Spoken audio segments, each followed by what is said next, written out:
Hi all of you. Good morning. Good morning all of you. Good morning.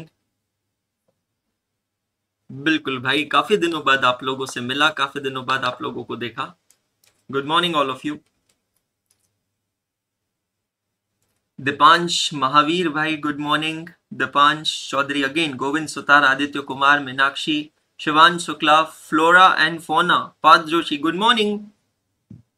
We'll just wait for another 1 or 2 minutes for everyone to join and then we'll quickly start. अच्छा, flora and फोना means हसमुख भैया. Good morning Ayush भाई, good morning सिमरन. सो जितने भी मेरे offline के students हैं, 2 दिन लेट मिल रहे हैं हम लोग, डोंट वरी.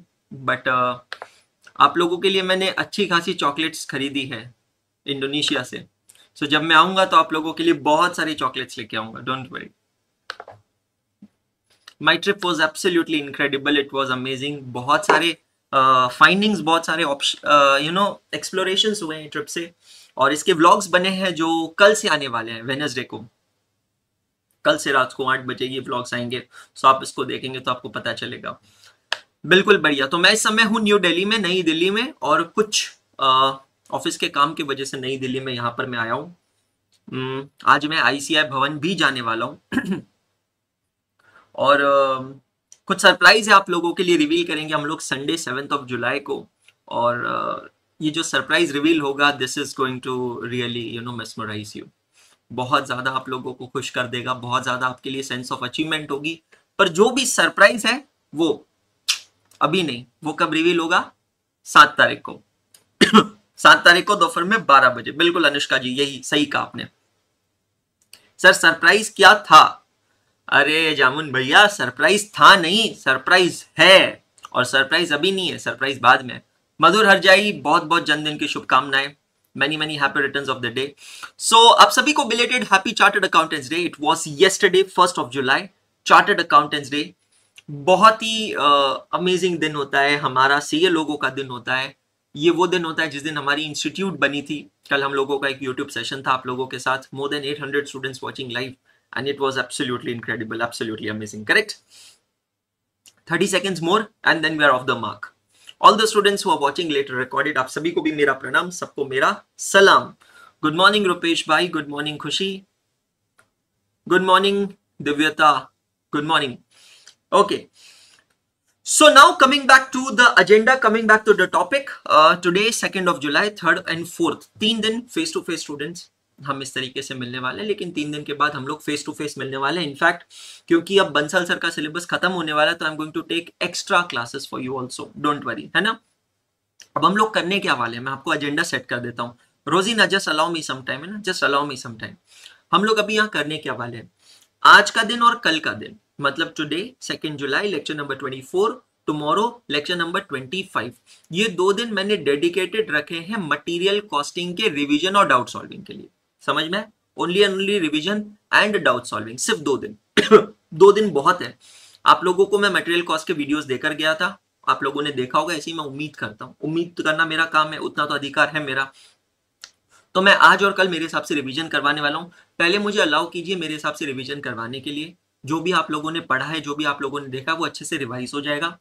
उसके बाद में 2nd और 3rd को, मतलब 24-25 में रिविजन्स खत्म करने के बाद लेक्चर नंबर 26 के अंदर हम लोग स्टार्ट करेंगे चैप्टर नंबर 9, सर्विस कॉस्टिंग. बहुत ही ब्यूटीफुल टॉपिक है, बहुत ही अमेजिंग टॉपिक है और मजा बहुत ज्यादा आने वाला है. फिर वो टॉपिक हो जाने के बाद आप लोगों की टेस्ट होगी, जैसे कि मैंने चैप्टर 6, चैप्टर 8 और चैप्टर 12 की टेस्ट ली थी. उसी के बेसिस पर यहाँ पर हम लोग टेस्ट करने वाले हैं मटीरियल कॉस्ट चैप्टर नंबर 2 और service costing that is chapter number 9. इन दोनों पे कंसोलिडेटेड टेस्टिंग आपकी होने वाली है. करेक्ट? और that's how the things are going to be. Correct? तो इस तरीके से हम लोग अभी करने वाले हैं, चलने वाले हैं. आगे करें शुरू. चलिए, इजी चैप्टर है, इंटरेस्टिंग चैप्टर है, मटीरियल कॉस्ट. मटीरियल कॉस्ट का मतलब क्या? तो हम लोगों ने, सब लोगों ने कॉस्ट मैट्रिक्स देखा था. हमने देखा था कि किस तरीके से किसी भी चीज की कॉस्ट निकाली जाती है. वो किसी भी चीज को टेक्निकली क्या कहते हैं? It is known as cost object. Cost object का मतलब क्या देखा था बेटा जी हमने? cost object means the product or the service for which the cost is to be ascertained separately. तो सपोज जैसे कि मेरे हाथ में ये कप कॉफी, ये कप कॉफी की कॉस्ट अगर मुझे निकालनी है तो ये कॉफी मेरे लिए क्या है, कॉस्ट ऑब्जेक्ट है. आई होप इट इज क्लियर. अब अगर मुझे किसी भी प्रोडक्ट की या सर्विस की मतलब या कॉस्ट ऑब्जेक्ट की कॉस्ट निकालनी है तो उसके लिए कुछ कॉस्ट एलिमेंट्स होते हैं. प्राइमा फेसी ये कॉस्ट एलिमेंट्स हमने देखे थे 3. सबसे पहला कॉस्ट एलिमेंट होता है मटेरियल कॉस्ट. अब जैसे कि मैं कह रहा हूं ये कॉफी है, तो कॉफी बनाने में जो मटेरियल लगता है जिससे कॉफी बनती है उसको कहते हैं मटेरियल कॉस्ट. मटेरियल मतलब जिसका एक फिजिकल सब्सटेंस होता है. फिर दूसरी होती है लेबर कॉस्ट या एम्प्लॉय कॉस्ट. लेबर कॉस्ट या एम्प्लॉय कॉस्ट का मतलब होता है ये वो कॉस्ट है जहां पर कोई इंसान आपके लिए काम कर रहा है. तो कॉस्ट अकाउंटिंग के अंदर, क्योंकि चैप्टर 9 के बाद हम एम्प्लॉय कॉस्ट देखेंगे, तो कॉस्ट अकाउंटिंग के अंदर जब हम कहते हैं लेबर, तो labour includes even the top managerial position, है ना. तो लेबर कॉस्ट मतलब आपका जो ह्यूमन रिसोर्स यहां पे एंगेज्ड है. और तीसरे होते हैं खर्चे मतलब एक्सपेंसिव. तो जैसे कि मैंने कहा मटेरियल कॉस्ट का फिजिकल सब्सटेंस होता है, लेबर इज लिविंग बीइंग, इंसान होते हैं तो वो सांस ले सकते हैं, उनकी फीलिंग्स होती है, बहुत सारी चीज होती है. लेकिन एक्सपेंसेस जो होते हैं वो इनटेंजिबल होते हैं. सर एक्सपेंसेस के एग्जांपल, बिजली का बिल, इट्स एन एक्सपेंस, है ना. उसके बाद में internet bill, telephone bill, it is all an expense. तो इस तरीके से एक्सपेंसेस सारे इंकर यहां पर होते हैं. नाउ अंडरस्टैंड, इन तीनों कॉस्ट एलिमेंट्स के अंदर हमने दो चीजें देखी थी, डायरेक्ट एंड इनडायरेक्ट. डायरेक्ट का मतलब क्या, जिसके बिना कॉस्ट ऑब्जेक्ट पॉसिबल नहीं है, संभव नहीं है, उसको कहते हैं डायरेक्ट. Direct material. तो जैसे कि अब ये कप ऑफ कॉफी है, ठीक है. अब इस कप ऑफ कॉफी को बनाने के लिए मुझे चाहिए कॉफी पाउडर या कॉफी बीन्स. वैसे अभी ये कॉफी बीन से बनी हुई कॉफी है, मुझे चाहिए कॉफी बीन्स. कॉफी बीन्स पता होगा सबको. अब ये कॉफी बीन्स क्या है, डायरेक्ट मटेरियल है, बिकॉज कॉफी बीन्स के बिना ये कॉफी नहीं बन सकती. इनडायरेक्ट मटेरियल मतलब क्या, जो सपोर्टिंग मटेरियल होता है, विच इज नॉट नेसेसरीली, मतलब उसके बिना भी ये कॉस्ट ऑब्जेक्ट बनाया जा सकता है, बट सिर्फ वो सपोर्ट करता है. Similarly direct labour, indirect labour, and direct expenses, indirect expenses. अब अगर मैं तीनों इनडायरेक्ट को एक साथ लेकर आ जाता हूं, इनडायरेक्ट मटेरियल, इनडायरेक्ट लेबर और इनडायरेक्ट एक्सपेंसेस, तो together they are known as what, overheads. तो अब हमारे पास कॉस्ट एलिमेंट्स क्या क्या बचे. तो इन अ नटशेल कॉस्ट एलिमेंट बचा डायरेक्ट मटेरियल, फिर बचा डायरेक्ट लेबर, और तीसरा बचा ओवरहेड्स. क्योंकि इनडायरेक्ट तीनों चीजें कहां चली गई, ओवरहेड्स में चली गई. तो अब हमारे कॉस्ट एलिमेंट्स क्या है, डायरेक्ट मटेरियल जिसको हम सिर्फ मटेरियल कह सकते हैं, डायरेक्ट लेबर जिसको हम सिर्फ लेबर कह सकते हैं, और ओवरहेड्स मतलब indirect material plus indirect labour plus indirect expenses. I hope it is clear. Now my dear friends understand, यहां पे हमारे चैप्टर्स हमें दिख रहे हैं. जब मैं कह रहा हूं डायरेक्ट मटेरियल तो चैप्टर नंबर 2, डायरेक्ट लेबर तो चैप्टर नंबर 3, और ओवरहेड्स मतलब chapter number 4 and chapter number 5. ये सब बेसिक हम लोग देख चुके हैं अभी तक. ये जो टॉपिक है चैप्टर नंबर 2, जिसका डायरेक्टली नाम है मटेरियल कॉस्ट.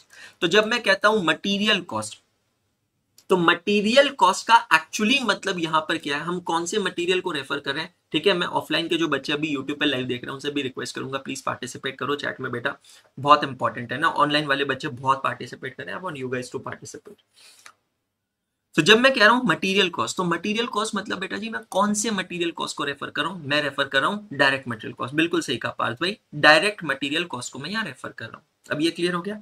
अब इसके कुछ एलिमेंट्स को समझते हैं. डायरेक्ट मटेरियल कॉस्ट जो होती है, it is one of the most important cost element versus only cost element. अब यार हमारा एक माइंडसेट होता है, हम लोग जो है ना before studying this subject of cost and management accounting, हमारे दिमाग को ना बाकी कोई कॉस्ट पड़ती नहीं है, समझ में नहीं आती. हमको एक ही कॉस्ट समझ में आती है और वो है सिर्फ और सिर्फ मटेरियल कॉस्ट, बिकॉज जो दिखता है वो बिकता है. बात बहुत सिंपल है. ठीक है, तो मैंने एग्जांपल लिया था क्लास में, आईफोन 14 प्रो मैक्स 1 टेराबाइट, ये वाला phone iPhone 14 pro max 1 terabyte D purple, और उसमें एप्पल केयर इंश्योरेंस लिया था. ऑब्वियसली इतना महंगा फोन है, कहीं स्क्रीन टूट गई, कुछ टूट गई तो भाई लंबा खासा फटका बैठेगा. तो ये फोन जो है ये 2,15,000 का, लेकिन एक्चुअली जान के हैरानी होगी कि इस फोन का बिल ऑफ मटेरियल हमें बताता है कि ये फोन की मटेरियल कॉस्ट है सिर्फ और सिर्फ 50,000 रुपए.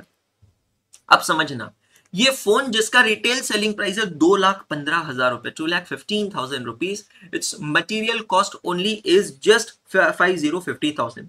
अब ये मटेरियल कॉस्ट कहां से पता चलती है, from a document known as BOM, bill of material. मैं आऊंगा उसके ऊपर पर बाद में. Now the other cost are 1,65,000। अब ये 1,65,000 में क्या क्या आता है, तो ऑब्वियसली इसमें प्रॉफिट मार्जिन आता है, अलग अलग लोगों का प्रॉफिट मार्जिन आता है, उसमें लेबर कॉस्ट आती है, उसमें ओवरहेड कॉस्ट आती है। अब यार आप सब लोगों ने एप्पल पार्क देखा होगा, मैंने आपको किसी क्लास में दिखाया भी था। एप्पल पार्क क्या है, जहां पर एप्पल के प्रोडक्ट्स बनते हैं, रिसर्च एंड डेवलपमेंट होता है, उनकी फैक्ट्री है। अब इतना ब्यूटीफुल, इतना बड़ा एप्पल पार्क बनाया, वो बिल्डिंग बनाई, वो बिल्डिंग का खर्चा, डेप्रीसिएशन और बाकी जो एक्सपेंस है वो कहां से निकलेगा, एप्पल अपने प्रोडक्ट से ही तो निकालेगा। तो सीधी बात है, जितना ज्यादा तामझाम उतना ज्यादा पैसा यहाँ पर लगेगा। ये बहुत सिंपल चीज हम लोगों ने देखी थी, बहुत सारे एग्जाम्पल्स हम लोगों ने यहाँ क्लास के अंदर डिस्कस किए थे, टाटा नैनो के बारे में बात की थी, और एक बहुत बढ़िया केस स्टडी ली थी टाटा नैनो के सिंगूर प्लांट की। करेक्ट, एक second, before I come to that मैं आपके लिए और भी कुछ स्लाइड्स लेके आता, let me open that one.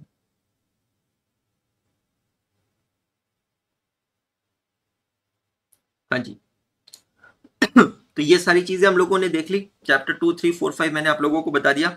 अब अगर मैं इस चैप्टर की बात करूं तो ब्रॉडली इस चैप्टर के अंदर ना हमें क्या क्या चीजें कवर करनी है, what all things do we need to cover. अगर मैं कहूं what are the table of contents of this topic, तो वो टेबल ऑफ कंटेंट की एक लिस्ट में आपके सामने बना के लेके आऊं, लिखने की जरूरत नहीं है, बस रिवीजन का पार्ट है, इसलिए अच्छे से समझते चलना। जिन्होंने लेक्चर्स देखे हैं सिर्फ वही देखे, मैं फिर से बता रहा हूँ, लाइव देख लो, रिकॉर्डेड देख लो। जिसने मटेरियल कॉस्ट टॉपिक के लेक्चर्स नहीं देखे, भाई ये सेशन तेरे लिए कोई काम का नहीं, सिंपल है, सीधी बात, नो बकवास, ठीक है। मटेरियल कॉस्ट के लेक्चर्स देखें तो आज की क्लास में बैठना, नहीं तो अगली 2 क्लास में मत बैठना, ठीक है, 2 दिन और छुट्टी बनाना। ये चैप्टर का टेबल ऑफ कंटेंट क्या है, इसमें हमें क्या क्या सीखना है, एक बाउंड्री मैं ड्रॉ करता हूँ आप लोगों के लिए, ठीक है। तो इस चैप्टर के अंदर हमें सबसे पहले स्टार्ट करना है मटीरियल मैनेजमेंट के साथ। अब मटेरियल जो होता है वो महंगा होता है, तो उसको मैनेज करना पड़ेगा। मैनेज करना होगा तो यहाँ पे बहुत सारे अलग अलग टाइप के डॉक्यूमेंटेशंस इन्वॉल्व होते हैं, जिसको हम लोग यहाँ पर देखने वाले हैं। जैसे कि क्या, जैसे कि यहाँ पर हम लोग देखने वाले हैं BOM, बॉम। बॉम का फुल फॉर्म क्या हुआ, बिल ऑफ मटीरियल। क्या हुआ बेटा जी, bill of material. Now what is a bill of material, quickly revise कर रहे हैं। What is a bill of material, it is a document, ध्यान से सुनना, a bill of material is a document which gives the list of standard quantity of raw material required to produce 1 unit of finished good. I repeat, what is a BOM or bill of material? It is a standard quantity of raw material required to produce 1 unit of finished good. तो अगर मुझे 1 unit finish good का बनाना है, तो उस 1 unit को बनाने के लिए standard quantity of raw material क्या क्या है और कितना कितना है, वो जो एक लिस्ट होती है उसको कहते हैं बिल ऑफ मटेरियल। तो यार अगर आपने ना कुकिंग के शोज देखे होंगे यूट्यूब पे या फिर कहीं पे भी, तो कुकिंग के शोज में लिखा होता है कि अगर आपको 3 लोगों के लिए वड़ा पाव बनाना है, तो 3 लोगों के लिए वड़ा पाव बनाने के लिए आपको ये सामान चाहिए, बेसन चाहिए 200 ग्राम, ये 2 आलू, ये वो। तो अब ये 3 लोगों का वड़ा पाव बनाने का बॉम आपको दिया होता है। बॉम मतलब bill of material. So again repeat, what is a bill of material, it is a list of standard quantities of raw material required to produce 1 unit of finished good। ठीक है, clear हो गया। Second, MRN, मैं वो पूरी process में अगर वापस में नहीं जाऊंगा, बहुत डिटेल में एक्सप्लेन किया मैंने रेगुलर क्लास में, आई होप आपने अच्छे से देखा है, मजा आया था वो प्रोसेस देखकर कि company is not driven by people, it should be driven by processes. वो पूरा प्रोसेस एक्सप्लेन किया था, परचेज डिपार्टमेंट, स्टोर्स डिपार्टमेंट, वो आप लोगों ने देखा होगा। यहाँ पर ये सारे अलग अलग डॉक्यूमेंटेशन आए, मजा आया था ना वो प्रोसेस पढ़कर, बहुत अमेजिंग प्रोसेस है वो, है ना। Now understand MRN। MRN से 2 फुल फॉर्म्स यहां पर निकलते हैं, ठीक है। एक material requisition note। Now what is a material requisition note, जैसे कि मैंने आपसे कहा था कि मेरी बुक के अंदर मैंने आपको एक फॉर्मेट बना के दिया है जहां पर आप इसकी समरी बना सकते हैं सारे डॉक्यूमेंट्स की। Material requisition note is a document issued by which department, production department, to which department, stores department। what is the objective, to request for the material। तो प्रोडक्शन डिपार्टमेंट को कोई गुड्स बनाने हैं, ठीक है। अब वो गुड्स बनाने के लिए let's take an example, car बना रहा है, तो प्रोडक्शन डिपार्टमेंट को कार बनानी है, कार बनाने के लिए उसको चाहिए टायर्स। अब वो टायर कहां पे पड़े, स्टोर डिपार्टमेंट के पास। तो वो स्टोर डिपार्टमेंट को कहता है कि ए स्टोर डिपार्टमेंट चल मेरे को टायर दे रहे। अब स्टोर डिपार्टमेंट क्या कहेगा, ऐसा ओरली बोले तो नहीं चलेगा, तुमको पहले मेरे को राइटिंग में देना पड़ेगा, बिकॉज कल चलकर मेरे को कोई पूछेगा कि भैया तुम्हारे पास जो टायर थे वो टायर किधर को गए, तो मैं क्या जवाब देगा, तो वो बोलेगा कि भाई तू बोल देना मैंने लिया। अरे नहीं भैया, राइटिंग में होना, कैसा होना, राइटिंग में होना, समझ गए? ये बहुत सिंपल है। their company should be driven by processes not by people। ये लिख के दे, ये लिख के देने का जो फॉर्मेट होता है उसको कहते हैं मटेरियल रिक्विजिशन नोट। तो कुछ इंपॉर्टेंट पॉइंटर्स अपने दिमाग में आपको क्या रखना है, कौन सा डॉक्यूमेंट कौन इशू करता है। It is issued by production department, then it is issued on whom, कौन से डिपार्टमेंट को इशू किया जाता है, it is issued to the stores department. फिर व्हाट इज द ऑब्जेक्टिव, मतलब ये 3-4 पॉइंटर्स ध्यान रखना, जनरली इस पे कभी कभी शॉर्ट नोट्स आ सकते हैं इसीलिए कह रहा हूं, 3-4 पॉइंटर्स ध्यान रखने का। फिर तीसरा, what is the objective of this document? The objective is to request for the material required for production of finished goods। ठीक है। Now next, what are the contents of MRN? मेरी बुक में आप देखोगे मैंने आपको फॉर्मेट्स वगैरह बना के दिए, कॉमन सेंस बेसिस पे लिखना। What are the format for contents of MRN? तो एमआरएन के अंदर होता है मटेरियल जो चाहिए, उस मटेरियल का नाम, उसका कोड, उसका डिस्क्रिप्शन चाहिए, कितने नंबर ऑफ यूनिट्स चाहिए, कब तक चाहिए, ये भी इंपॉर्टेंट है ना, अर्जेंसी क्या है, कब तक चाहिए। उसके बाद में ये जो मटेरियल है ये कौन से फिनिश गुड में यूज होने वाला है, मतलब ये जो स्पेयर पार्ट है ये स्पेयर पार्ट कौन सी गाड़ी में यूज होने वाला है, वो मुझे स्पेयर पार्ट वहां पर, वो गाड़ी का नंबर वहां पर मेंशन करना होता है, क्वांटिटी कितनी चाहिए ये मेंशन करना होता है। प्राइस का कोई रोल नहीं होता है सलोनी कामरिया, प्लीज अंडरस्टैंड। प्राइस का इसलिए ज्यादा रोल नहीं होता है बेटा जी क्योंकि प्रोडक्शन डिपार्टमेंट को प्राइस से क्या लेना देना, लॉजिकली सोचना। प्रोडक्शन डिपार्टमेंट का काम है बनाना, दैट्स ऑल, मतलब इंसान को नहीं बनाना, प्रोडक्ट बनाना, उसको प्राइस से कुछ लेना देना। प्राइस का जो काम है परचेज डिपार्टमेंट का है, फाइनेंस डिपार्टमेंट का, आप समझ रहे हो, प्रोडक्शन का उससे कोई लेना देना नहीं है। दूसरा एमआरएन एक और होता है, उसको कहते हैं मटेरियल रिटर्न नोट, ये भी पढ़ा होगा ना आप लोगों ने। Now what is material return note? तो अब अगर प्रोडक्शन डिपार्टमेंट के पास एक्स्ट्रा मटेरियल पड़ा है, मतलब एमआरएन से उन्होंने मटेरियल इशू करवाया स्टोर से, और ये स्टोर्स का डिपार्टमेंट का मटेरियल उनके पास एक्स्ट्रा पड़ा है, अनकंज्यूम पड़ा है, तो ये मटेरियल वो लोग वापस देंगे, उसको कहते हैं मटेरियल रिटर्न नोट। फिर आता है परचेज रिक्विजिशन, क्विकली रिवाइज करेंगे। It is issued by stores department to which department, purchase department. What is the objective? The objective is to purchase, the objective is to request for the purchases of the material। Simple है, production department से stores department के पास MRN आता है। अब समझना अगर store department के पास वो मटेरियल है तब तो वो उसको इशू कर देगा, एमआरएन को क्लोज कर देगा। लेकिन अगर स्टोर्स डिपार्टमेंट के पास वो मटेरियल नहीं है तो वो क्या करेगा, स्टोर्स डिपार्टमेंट थोड़ी खरीद देगा, खरीदने की अथॉरिटी किसके पास है, परचेज डिपार्टमेंट। तो stores department will now request the purchase department to purchase the material through a document known as purchase requisition. फिर आता है स्टोर्स लेजर जो कि बहुत simple, it is maintain by the store keeper. Production budget हम लोगों ने देखा है, प्रोडक्शन बजट हमें बताता है क्वांटिटी टू बी प्रोड्यूस। तो budgets and budgetary control topic के अंदर और डिटेल में हम लोग देखने वाले हैं। बिन कार्ड क्या होता है? बिन्स का मतलब होता है कंटेनर्स।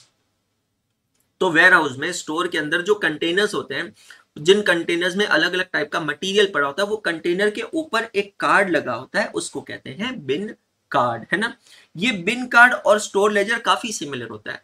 डिफरेंस क्या है सिर्फ समझना, बिन कार्ड में सिर्फ उस पर्टिकुलर बिन से रिलेटिंग चीजें लिखी होती है ना, सिर्फ उस पर्टिकुलर बिन से रिलेटिंग। बिन का मतलब बताया बेटा मैंने कंटेनर। तनु बेटा जाकर लेक्चर्स देखो पहले मटेरियल कॉस्ट के, फिर वापस रिवीजन में बैठो, है ना। बिन का मतलब होता है कंटेनर। तो सपोज ये भी एक बिन है, ठीक है, ये भी एक टाइप का बिन है, इसके ऊपर अगर एक स्टिकर लगा है तो इसके ऊपर जो बिन कार्ड होगा उसमें इंफॉर्मेशन होगी only for the contents of this container. लेकिन स्टोर्स लेजर में सारे के सारे मटेरियल की इंफॉर्मेशन लिखी होती है। फिर होता है जीआरएन। जीआरएन का फुल फॉर्म क्या है बताओ फटाक से। जीआरएन का फुल फॉर्म क्या है? It is goods received note. अब समझना, ये बहुत ही इंटरेस्टिंग था वो जो प्रोसेस मैंने आपको एक्सप्लेन किया था रेगुलर लेक्चर्स में। Trust me guys, trust me guys, वो प्रोसेस आपको गॉड ब्लेस मी, वो कहीं नहीं मिलने वाला है।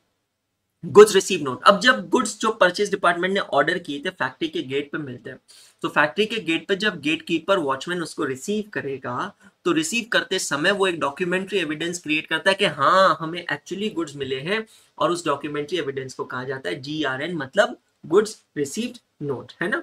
और फिर होता है एमटीएन। एमटीएन मतलब मटेरियल ट्रांसफर नोट। जब एक परचेज डिपार्टमेंट से गुड्स दूसरे परचेज डिपार्टमेंट में ट्रांसफर किए जाते हैं उसको कहते हैं मटेरियल ट्रांसफर नोट। दोस्तों यार देखो ये बहुत लॉजिकल है।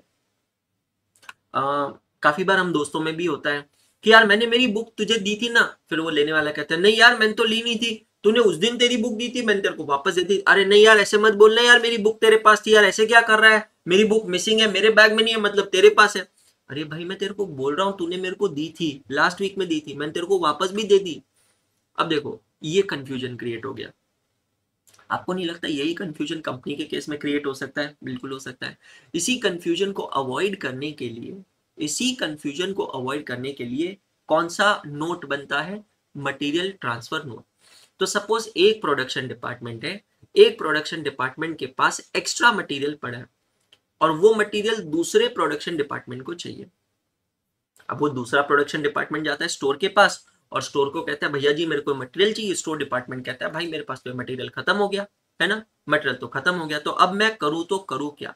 बात बहुत सिंपल है, तेरे पास मटेरियल खत्म हो गया ना, टेंशन मतलब वो प्रोडक्शन डिपार्टमेंट नंबर 1 जो है ना, वो प्रोडक्शन डिपार्टमेंट नंबर 1 के पास एक्स्ट्रा मटेरियल पड़ा है, वो तुझे ट्रांसफर कर देगा। लेकिन अब प्रोडक्शन डिपार्टमेंट 1 के पास क्या एविडेंस है कि उसने वो मटेरियल प्रोडक्शन डिपार्टमेंट 2 को दिया है?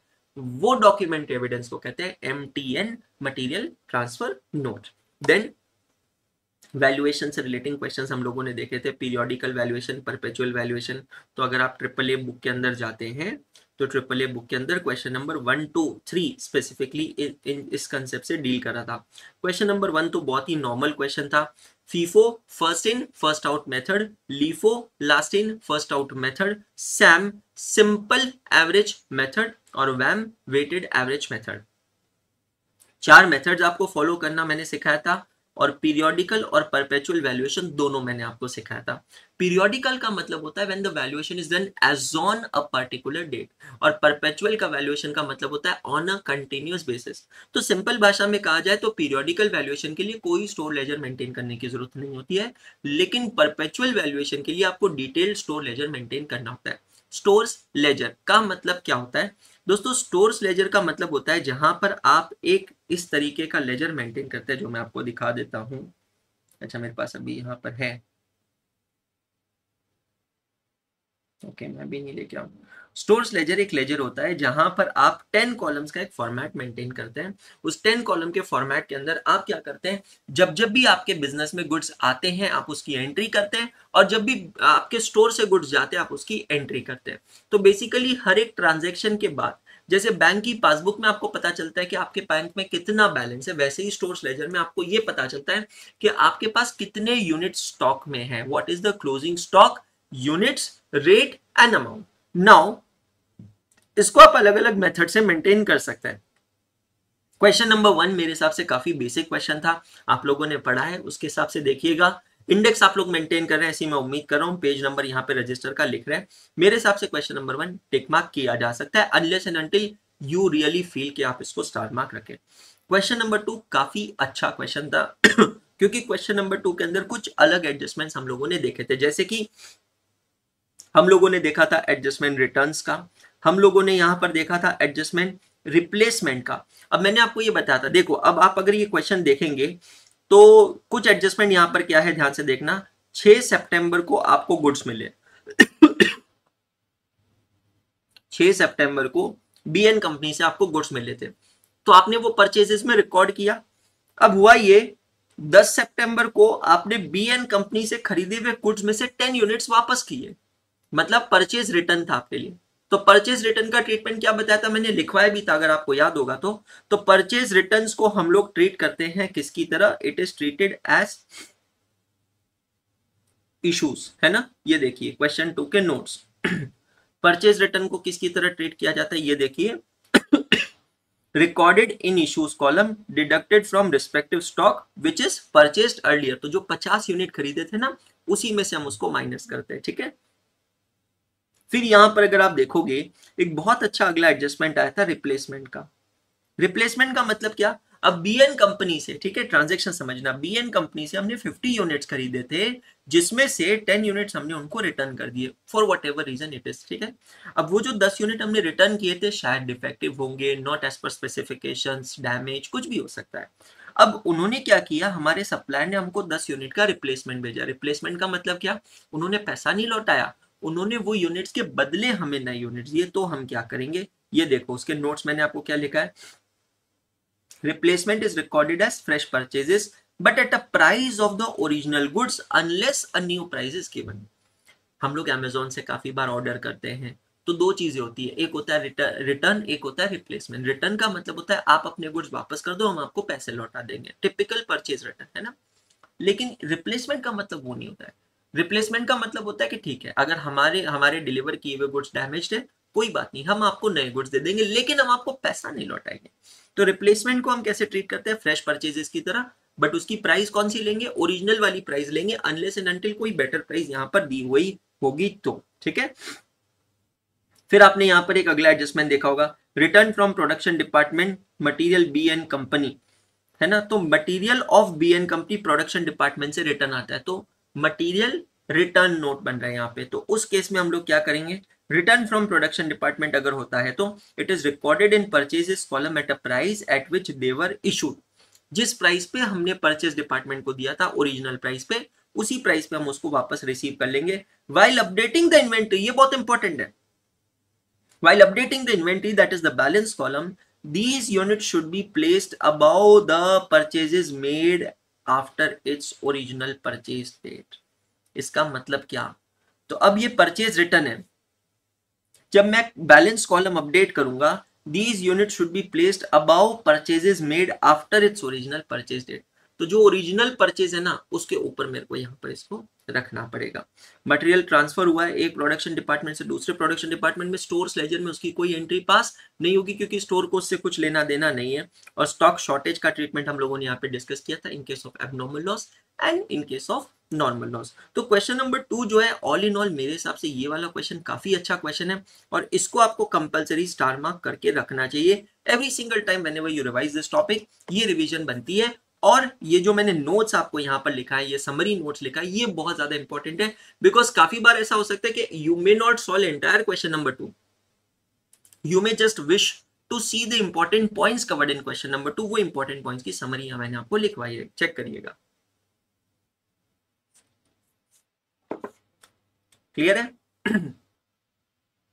पक्का। क्वेश्चन नंबर 3 काफी आसान क्वेश्चन है। क्वेश्चन नंबर 3 के अंदर हमने सिंपल सी चीज देखी है कि अब जब मैं स्टोर्स लेजर बना रहा हूं, अब ये स्टोर्स लेजर के अमाउंट्स को मैं कैसे यूज कर लेता हूं to calculate the cost of my job. तो ये सिर्फ एक रेफरेंस क्वेश्चन है, कोई खास क्वेश्चन नहीं, टिक मार्क आराम से किया जा सकता है। अब 1 2 3 क्वेश्चंस देखने के बाद हमारे दिमाग में एक सवाल आना चाहिए। टिपिकली सवाल कैसे आना चाहिए कि सर एक बात बताइए, जैसे ये क्वेश्चन है, ठीक है, क्वेश्चन नंबर 2, ठीक है सर, क्वेश्चन नंबर 2 के अंदर यहां पर कुछ फिगर्स दी गई है, जैसे कहा है आपसे कि ये वाला रिसीट जो है इट इज 5.75, ये वाला रिसीट जो है इट इज 6.1। सर सवाल यहाँ पर ये आ रहा है माइंड में, ये 5.75 और ये 6.1 कैलकुलेट कैसे हुआ है, मतलब ये अमाउंट पता कैसे चला है। मतलब मैं ये कहना चाहता हूँ कि अगर मैंने मटेरियल परचेज किया है और वो मटेरियल मैंने किसी प्राइस पे परचेज किया है, तो मैं वो प्राइस कैसे कैलकुलेट करता हूँ, how do I calculate that price. और यहाँ पर हम लोग आते हैं क्वेश्चन नंबर 4 ऑनवर्ड्स के क्वेश्चन पे, जहां पर हम लोगों ने पढ़ा है the concept of landed cost.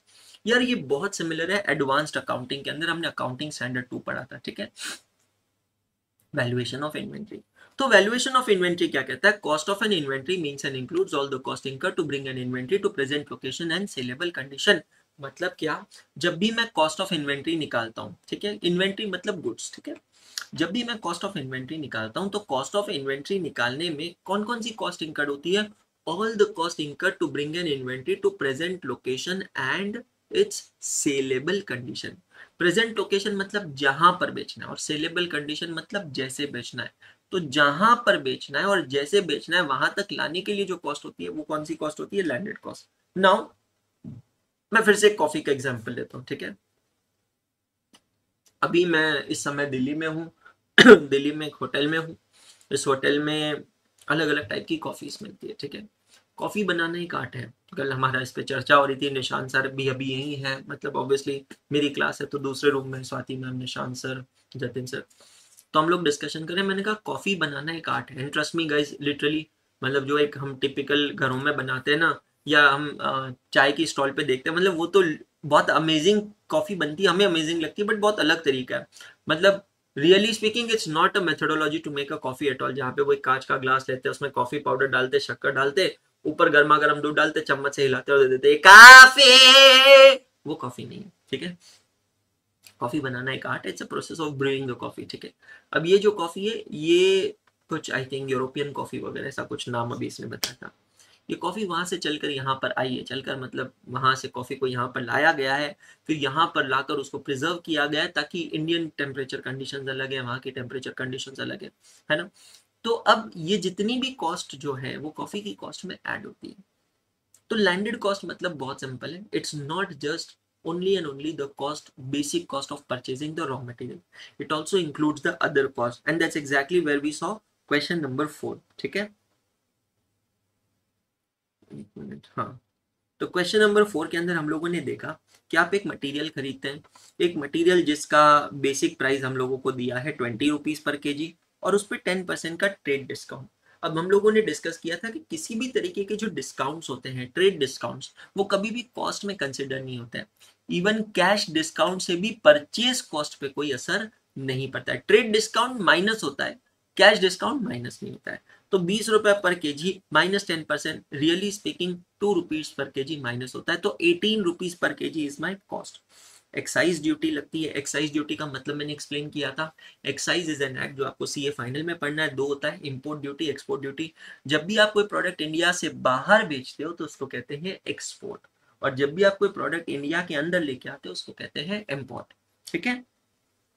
GST लगेगा ऑन 8% इनवॉइस प्राइस, इंश्योरेंस लगेगा 1% ऑफ एग्रीगेट नेट प्राइस। तो आपको अगर ये क्वेश्चन याद होगा तो हम पूरा स्टेटमेंट बनाते गए, ये सारे कॉस्ट को ऐड करते गए, स्टेटमेंट बनाते गए। डिलीवरी चार्जेस लगा, कॉस्ट ऑफ कंटेनर से रिलेटिंग मैंने आपको एक्सप्लेनेशन दिया था। अब जैसे अगेन कॉफी का एग्जांपल, ये जो कंटेनर है, ये कंटेनर, ठीक है।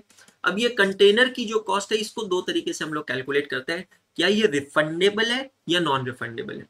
अब अगर कंटेनर रिफंडेबल है तो उसका कुछ पैसा माइनस हो जाता है, तो बेसिकली कंटेनर की कॉस्ट कितनी लेनी है, only the non refundable portion. जैसे इस क्वेश्चन में अगर आप देखोगे 60 रुपीज का एक कंटेनर है और 40 रुपये रिफंड हो जाएगा, मतलब नेट कॉस्ट कितनी लग रही है मेरे जेब से 20 रुपीज, जो मुझे कभी रिफंड नहीं होने वाला है। ये जो 20 रुपीज है ना, जो मुझे कभी रिफंड नहीं होने वाला है, ये मेरी कॉस्ट है, ये मेरे को कंसिडर करना है। एक कंटेनर का मटेरियल रिजेक्ट हो जाता है तो जो टोटल कॉस्ट निकाली है उसमें से एक कंटेनर की कॉस्ट हम लोग कैलकुलेट करते हैं, और फिर अनलोडिंग एक्सपेंस लगता है 0.25% of the cost of material ultimately accepted. On the basis of above you are required to find out the landed cost per KG. बहुत अच्छा क्वेश्चन है मेरे ओपिनियन में, इस क्वेश्चन को भी आपको स्टार मार्क रखना चाहिए, भले कैलकुलेटर पे करो कैसे ही करो, लेकिन जब भी रिवीजन करोगे, जैसे अभी टेस्ट आ ही रही है ना, जब भी रिवीजन करोगे इस क्वेश्चन को आपको हमेशा रिवाइज करते रहना है। क्वेश्चन नंबर 5 अच्छा क्वेश्चन था लैंडेड कॉस्ट का। एक छोटी सी चीज थी कि रेलवे फ्रेट को किस बेसिस पे डिस्ट्रीब्यूट किया जाएगा, तो यहाँ पर इस क्वेश्चन के केस में हमने देखा था रेलवे फ्रेट को हम डिस्ट्रीब्यूट करेंगे on the basis of quantity. तो दो अलग अलग मटेरियल आप खरीद रहे हैं, केमिकल ए और केमिकल बी, दो अलग अलग मटेरियल खरीद रहे हैं, 10,000 किलो, 8,000 किलो, अलग अलग रेट का है। तो अब आपने बेसिक कस्टम ड्यूटी पे करना है 10%, basic custom duty 10% is on the invoice value. तो केमिकल ए की इनवॉइस वैल्यू 1 लाख है, उसका 10% लगेगा, केमिकल बी की 1,04,000 है, उसका 10% 10,400, तो टोटल 20,400 हो गया। मतलब बेसिक कस्टम ड्यूटी को डिस्ट्रीब्यूट करने में कोई रॉकेट साइंस नहीं है, क्योंकि सिंपल 10% दिया, लेकिन रेलवे फ्रेट को कैसे डिस्ट्रीब्यूट करेंगे, on the basis of quantity. Shortage of 500 kg in chemical A and 320 kg in chemical B is noticed due to normal breakages. You are required to determine the rate per kg of chemical assuming a further provision of 2%. तो कुछ actual loss हो चुका है और कुछ आपको provision करना है फॉर फर्दर लॉस हो सकता है, तो आपको एक्चुअल कॉस्ट पर केजी यहाँ पर कैलकुलेट करना होता है। देखो दोस्तों ये बात बहुत लॉजिकल है, जैसे कि नॉर्थ इंडिया में लीची बहुत होती है, ठीक है, तो लीची अब नॉर्थ इंडिया में, बट उसके दीवाने तो पूरे भारत में है। तो सेंट्रल इंडिया में, सदर्न इंडिया में जब ये लीची पहुंचती है तो जितनी क्वांटिटी बायर्स ने खरीदी है नॉर्थ इंडिया से, उतनी पूरी क्वांटिटी नहीं पहुंचती है, क्योंकि there is some loss in transit. अब ये लॉस इन ट्रांजिट को अकाउंट कैसे करते हैं, अकाउंटिंग की बात नहीं है, देखो ये धंधे वाले इनको सिंपल कैलकुलेशन समझते हैं। मैंने 10,000 रुपए की लीची खरीदी है, लेट्स टेक एन एग्जांपल, मैंने 10,000 की लीची खरीदी है जो मुझे सपोज बैंगलोर में या हैदराबाद में यूज करना है, ठीक है। अब ये लीची मैंने खरीदी है सपोज नॉर्थ इंडिया से और बैंगलोर हैदराबाद आ रही है, 10,000 रुपए की कुछ तो क्वांटिटी खरीदी है। अब जितनी क्वांटिटी मैंने परचेज की, जरूरी नहीं उतनी क्वांटिटी मुझे बैंगलोर या हैदराबाद में मिले, लेकिन मैं क्या करूंगा, 10,000 रुपए जो मेरी एक्चुअल कॉस्ट है ना, उसको मैं पूरा रिकवर करूंगा, चाहे क्वांटिटी कम ही क्यों ना मिली हो। क्वेश्चन नंबर 6 काफी अच्छा क्वेश्चन है, सिंपल सा ट्रीटमेंट था जीएसटी का, और वो आई थिंक अब आप लोग जब ग्रुप 1 पढ़ चुके हैं, या जो ग्रुप 1 नहीं पढ़ के पहले ग्रुप 2 करें, ग्रुप 1 में आप लोग पढ़ लेंगे। जीएसटी को लेकर एक सिंपल सा पॉइंट ध्यान रखना, अगर इनपुट टैक्स क्रेडिट अवेलेबल है, मतलब इफ आईटीसी इज अवेलेबल तो GST is refundable, if ITC is available GST is refundable, it is not a cost. If ITC is not available, अगर इनपुट टैक्स क्रेडिट अवेलेबल नहीं है, तो GST आपकी cost है, और जीएसटी अगर आपकी कॉस्ट है तो वो ऐड होगी। बेटा वो सिर्फ जीएसटी के लिए नहीं, किसी भी तरीके के टैक्स के लिए ध्यान रखना, अगर रिफंडेबल टैक्स है, कोई भी तरीके का टैक्स जो है अगर वो रिफंडेबल है, then it is not to be added in cost. Material cost में, किसी भी कॉस्ट में उसको ऐड नहीं करेंगे। लेकिन अगर नॉन रिफंडेबल टैक्स है, कोई भी तरीके का ऐसा टैक्स है जो कि नॉन रिफंडेबल है, then it is to be added to the cost, तो फिर वो हम कॉस्ट में ऐड करेंगे। छोटा सा एग्जांपल देता हूं, ज्ञान बांटना और ज्ञान लेना दोनों बहुत जरूरी है। जब आप कार खरीदते हैं तो कार पे अच्छा खासा जीएसटी लगता है, जैसे मैंने एमजी हेक्टर परचेज किया था तो एमजी हेक्टर पे अच्छा खासा जीएसटी लगा था, ठीक है। ये जीएसटी का इनपुट टैक्स क्रेडिट अवेलेबल नहीं है। जिन लोगों ने जीएसटी लॉ पढ़ा आपको पता होगा कि पैसेंजर कार पे जीएसटी क्रेडिट जो होता है वो ब्लॉक्ड होता है, और बाकी तो जो सरकार के नियम है वो कुछ और ही कहते हैं। सरकार के नियम कहते हैं कि भाई साहब अगर आपकी कार 16-17 सीटर के ऊपर की है तो आप जीएसटी इनपुट क्रेडिट ले सकते हो, नहीं तो नहीं ले सकते हो। अब इनको बेवकूफों को भी समझाओ, एक्चुअली समझाओ। मैं अपने दर्द के वजह से आपको बोल रहा हूँ, बेवकूफ नहीं तो कुछ नहीं है। 16-17 सीटर की कार होती है क्या भाई? 16-17 सीटर की तो बस होती है ना यार, कार थोड़ी होती है। मतलब कार कितनी सीटर होगी भाई, एक चीज बता, कितनी सीटर कार होगी, है ना? 3, 4, 5, अबे बहुत पकड़ लिया 7। इसके ऊपर कहाँ कार में लोग बैठते हैं राजा, कहाँ बैठते हैं? तो ये सरकार की चाल है, सरकार चाहती नहीं है कि पैसेंजर कार्स पे आपको जीएसटी का इनपुट क्रेडिट दे, इसलिए सरकार ने कंडीशन ही ऐसी डाल दी है नंबर ऑफ सीटर्स की कि वहां तक तो कार पहुंच ही नहीं पाती है, इसीलिए वो हो गया ब्लॉक। तो बात बहुत सिंपल है, मैंने जब कार खरीदी तो मुझे उस पर जीएसटी क्रेडिट नहीं मिला, कोई बात नहीं, जीएसटी क्रेडिट नहीं मिला तो फिर मैं क्या करूंगा, वो जो जीएसटी को है उसको मैं कार की कॉस्ट में ऐड करूंगा, मतलब उतने से मेरी फिक्स एसेट्स की प्राइस बढ़ जाएगी। आप लॉजिक समझ रहे हैं? मेरी फिक्स एसेट की प्राइस उतने से बढ़ जाएगी वहां पे उस केस में। अब यहां से चालू होता है ना इस चैप्टर का बहुत ही अमेजिंग पार्ट, और वो अमेजिंग पार्ट है एक सवाल कि हमें कितना क्वांटिटी परचेस करना चाहिए, कब कितना क्वांटिटी परचेस करना चाहिए। क्लियर हुआ यहां तक? सभी को मजा आ रहा है? सभी को? टेल मी गाइस, 38 मिनट्स हो चुके हैं। Are you guys having fun? सब कुछ रिकॉल हो रहा है, सब कुछ रिवाइज हो रहा है अच्छे से? Am I able to reach to you?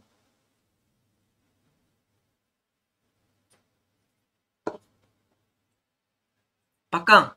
चलो एक कॉल कर लेता हूं मैं, ऑनलाइन में किसी बच्चों के साथ एक कॉल कर लेता हूं। Let me register a feedback, और फिर बाद में हम लोग आगे वापस चालू करते हैं। ऑनलाइन में can someone raise hand, anyone who wish to talk? Okay, अब यहाँ पर आ गए। सबसे पहले हाथ ऊपर किया प्रियंका दत्त ने, तो प्रियंका दत्त से करते हैं बात। नहीं Priyanka, hello hello Priyanka, hello hello, hi Priyanka. Good morning sir. Good morning Priyanka, कहाँ से आप? सर मैं दिल्ली से। हाय, दिल्ली से आप? Yes sir. अरे मैं तो आपके शहर में बैठा हूँ अभी। सर मुझे तो पता ही नहीं था। अमेजिंग, चलो कोई बात नहीं। बताइए प्रियंका जी, कैसे चल रही है classes? How was the lectures of material cost? Have you watched those lectures? Yes sir, सारे कर दिए। ऑल द क्वेश्चंस वर समझ आ गए थे, हाँ कैसे हो रहा है, वो कॉन्सेप्ट क्यों लग रहा है। अच्छा, एट टाइम्स प्रॉब्लम हुई तो फिर मैंने उसे रोका, देन उसे दोबारा देखा तो सब कुछ क्लियर था। सब कुछ क्लियर था, सब कुछ समझ में आ गया था। Yes sir. चलो बहुत ही अच्छी। ईओक्यू हम मतलब ईओक्यू मॉडल क्यों यूज करते हैं, और कंपैरेटिव टेबल से मतलब हमें उसको यूज करने क्यों यूज करते हैं उसको, दैट्स ईओक्यू मॉडल ना मेरे हिसाब से ना प्रियंका इतना ज्यादा प्रैक्टिकल है कि हम हमारी रियल लाइफ में भी ना कभी कभी उसको यूज कर सकते हैं। Yes sir. मतलब अगर कोई बिजनेस है घर में, पापा का, भैया का, किसी का बिजनेस है ना, तो बिजनेस में काफी बार यूज होता है ईओक्यू मॉडल। मुझे प्रैक्टिकली काफी यूजफुल लगता है वो। Yes sir. चलो बहुत अच्छी बात। रिविजन्स ठीक चल रही है last 38 minutes? Yes sir, revision चल रही है, बट थोड़ा ग्रुप 1 ग्रुप 2 की वजह से रह ही जाता है। वो उसका टेंशन नहीं लेने का। मैं इतनी बार मैं आपको बोल रहा हूँ, आगे भी मैं बोल रहा हूँ, जैसे अभी हम लोग ये रिवीजन कर रहे हैं ना, ट्रस्ट मी, आपकी एग्जाम्स होने के बाद, क्योंकि देखो बेटा आप साल में 3 बार एग्जाम है, तो इतना यस। कंटेंट हम लोग डालने वाले हैं ना, यूट्यूब वगैरह पे भी इतना कंटेंट डालेंगे कि मतलब आप भी परेशान हो जाओगे रिवीजन कर करके, सर अब क्या ही रिवाइज करें, अब तो कुछ बचा ही नहीं और करने के लिए। So don't worry about it, yes sir. है ना? चलो, yes sir. All the best, all the best. Thank you sir, thank you for calling. Thank you. So Yogya पूछ रही है या पूछ रहा है, मुझे पता नहीं, कि सर आप दिल्ली में कब तक हो? मैं जैसे स्वाति मैम आज निकल जाएंगे दिल्ली से वापस, निशांत सर आज निकल जाएंगे, मैं और जतिन सर दिल्ली में है 4th को रात को हम लोग वापस इंदौर जाएंगे, इसलिए 5th को हम लोग क्लासेस चालू करेंगे। लेकिन हम लोग दिल्ली के बच्चों से मिल रहे हैं कल रात को, कल शाम को या रात को, पता नहीं एग्जैक्टली। कल हम लोग प्लान कर रहे हैं, we are in Gurgaon right now, और कल शाम को दिल्ली के बच्चों से हम लोग मिलने का एक प्लान बना रहे हैं। मैं इंस्टाग्राम पे पोस्ट कर दूंगा। मेरा एक स्टूडेंट है आयुष राठौड़, आपका सीनियर है, पिछली बैच का स्टूडेंट है, वो कोऑर्डिनेट कर रहा है सभी स्टूडेंट से, वही जगह कोऑर्डिनेट कर रहा है, वो मुझे जहाँ बताएगा मैं वहाँ और उतनी बजे खुद को लेकर पहुंच जाऊंगा। तो कल हम लोग दिल्ली में बच्चों से मिलने का प्लान कर रहे हैं, तो जो भी दिल्ली में है और जो मिलना चाहते हैं, तो गुड़गांव में हम लोग मिलने वाले हैं टू बी स्पेसिफिक, और ऐसी जगह मिल रहे हैं जहाँ से मेट्रो की एक्सेसिबिलिटी हो आप लोगों को, जो दिल्ली से आ रहे हैं उन लोगों के लिए। तो I will post it on Instagram, हम लोग एग्जैक्टली कितने बजे और कहाँ मिल रहे हैं, तो जो भी मिलना चाहता है डेफिनेटली हम लोग मिलेंगे, ठीक है? चलो आगे बढ़ते हैं। We are hitting the bull's eye absolutely correctly, ठीक है? नाउ डायलेमा क्या है, कंफ्यूजन क्या है? कंफ्यूजन ये होता है कि यार मैं एक मैन्युफैक्चरर हूँ, अब मुझे मैन्युफैक्चरिंग करनी है, तो मुझे मैन्युफैक्चरिंग करनी है अपने फिनिश गुड्स की, फिनिश गुड्स को बनाने के लिए चाहिए रॉ मटेरियल। अब सवाल मेरे दिमाग में ये आता है कि आखिर मैं रॉ मटेरियल कितना ऑर्डर करूं, how much quantity of raw material should be order, क्योंकि इसके मल्टीपल कंसर्न्स होते हैं। समझिएगा, मेरी जितनी साल भर की रिक्वायरमेंट है, अगर मैं उतनी पूरी रिक्वायरमेंट का रॉ मटेरियल एक साथ ऑर्डर करता हूं, एक साथ, बिल्कुल यूपी आऊंगा भाई, बिल्कुल आयुष, बिल्कुल बिल्कुल आऊंगा, एक साथ मैं ऑर्डर करता हूं, तो समझिए उससे चैलेंज ये होगा, सबसे बड़ा चैलेंज ये होगा कि मुझे उतना मटेरियल खरीदना पड़ेगा, उतना पैसा इन्वेस्ट करना पड़ेगा, फिर उतनी स्टोरेज की जगह लगेगी, उस पर इंश्योरेंस की कॉस्ट लगेगी, बहुत सारे खर्चे लगेंगे, उसमें डैमेज भी हो सकता है, क्वालिटी भी खराब हो सकती है, टेस्ट भी खराब हो सकता है, बहुत सारी चीजें, आउटडेटेड भी हो सकता है, तो मेरा लॉस हो सकता है। ठीक है सर, तो एक काम करो ना, एक साथ मत ऑर्डर करो, छोटे छोटे ऑर्डर्स में ऑर्डर प्लेस करो, मल्टीपल ऑर्डर्स, ठीक है?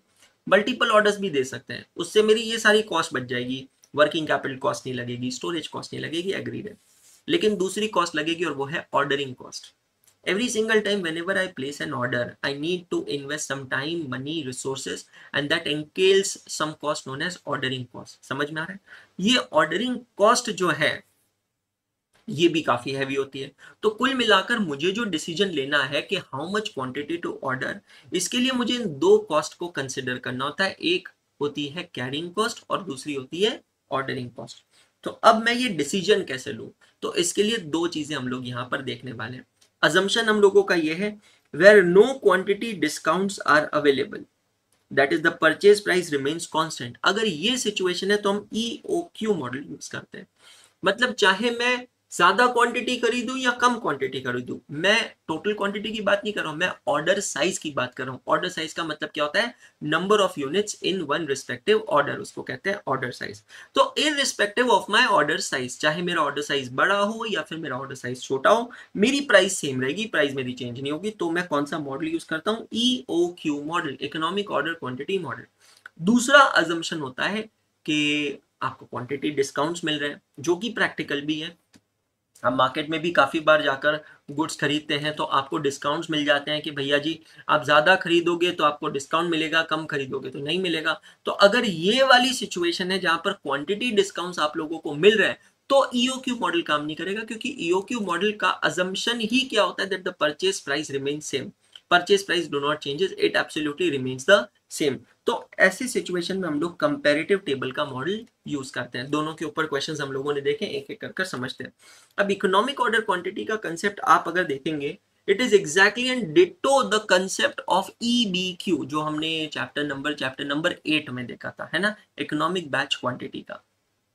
बस वहां पर क्या था कि एक लॉट में, एक बैच में कितने यूनिट्स बनाने, और यहाँ पर क्या है कि एक ऑर्डर में कितने यूनिट्स ऑर्डर करने हैं। अजम्पशन मैंने फिर से लिखा है, purchase price remain same, no quantity discount available. यही रिलेशनशिप हमने देखा है कि अगर मेरा ऑर्डर साइज छोटा होता है, छोटा छोटा ऑर्डर करता हूँ, तो नंबर ऑफ ऑर्डर ज्यादा होंगे। अब नंबर ऑफ ऑर्डर्स अगर ज्यादा होंगे तो मेरी ऑर्डरिंग कॉस्ट ज्यादा होगी, लेकिन मेरी कैरिंग कॉस्ट बहुत कम होगी। इन्वेंट्री की कैरिंग कॉस्ट काफी कम होगी। कैरिंग कॉस्ट का मतलब होता है the cost to hold and carry the inventory, it is known as carrying cost.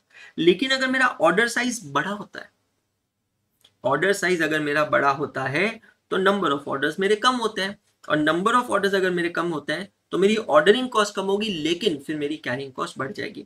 तो मुझे एक ऐसे पॉइंट पर आना है जहां पर ऑर्डरिंग कॉस्ट और कैरिंग कॉस्ट दोनों मिनिमल हो, जाकर इंटरसेक्ट होती है, और वो जो पॉइंट होता है ना, उसको कहते हैं economic order quantity. Total cost का फॉर्मूला समझेंगे, basic cost plus total ordering cost plus total carrying cost. Basic cost हम लोग क्यों कंसिडर नहीं करते हैं, क्योंकि इकोनॉमिक ऑर्डर क्वांटिटी का असम्पशन क्या है कि आपकी जो कॉस्ट है, बेसिक कॉस्ट है, वो बिल्कुल कभी चेंज नहीं होगी, तो उसको हम कंसिडर नहीं करते। बट स्टिल इंडिविजुअली फॉर्मूलाज मैंने लिख के दिए। बेसिक कॉस्ट कैसे निकालते हैं, total quantity order multiplied by the price per unit. How do you calculate total ordering cost?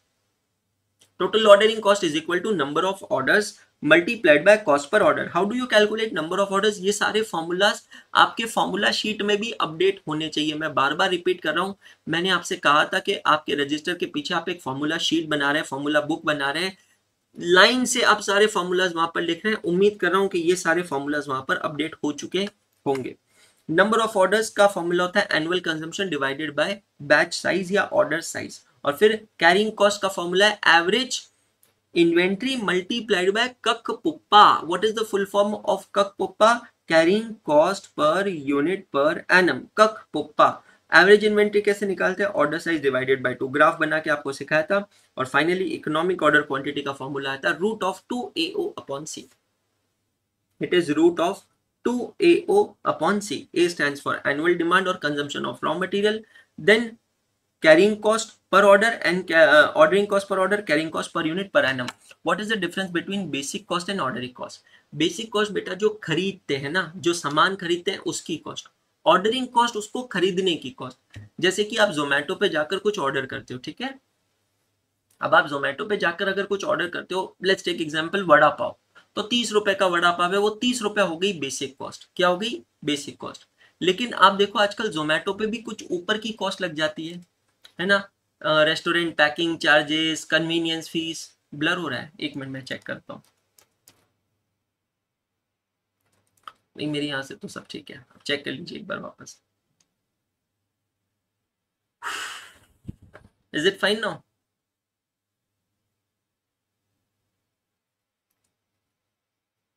तो ये जो कॉस्ट होती है इसको कहते हैं ऑर्डरिंग कॉस्ट, ठीक है। फिर हमने इसके बेसिस पर बेसिक क्वेश्चंस यहाँ पर देखना चालू किया था। क्वेश्चन नंबर 7 बहुत बेसिक क्वेश्चन था, और मुझे लगता है कि every single time whenever you need to revise this concept, revise this topic, question number 7 आपको डेफिनेटली रिवाइज करना चाहिए, क्योंकि इकोनॉमिक ऑर्डर क्वांटिटी भी देखेंगे, नंबर ऑफ ऑर्डर्स, फ्रीक्वेंसी। एक बार इसको कर ले सॉल्व, चलो कर लेते हैं, ठीक है, यहीं पे सॉल्व कर लेते हैं। Annual usage of raw material 48,000, तो 2 into 48,000। ऑर्डरिंग कॉस्ट पर ऑर्डर 180 डिवाइडेड बाय कक पुप्पा। अब कक पुप्पा कैसे निकालेंगे? परचेज प्राइस पर यूनिट है 25 और कैरिंग कॉस्ट है उसका 12%, तो 25 का 12% होता है 3 रुपए, और इसको डालेंगे रूट में।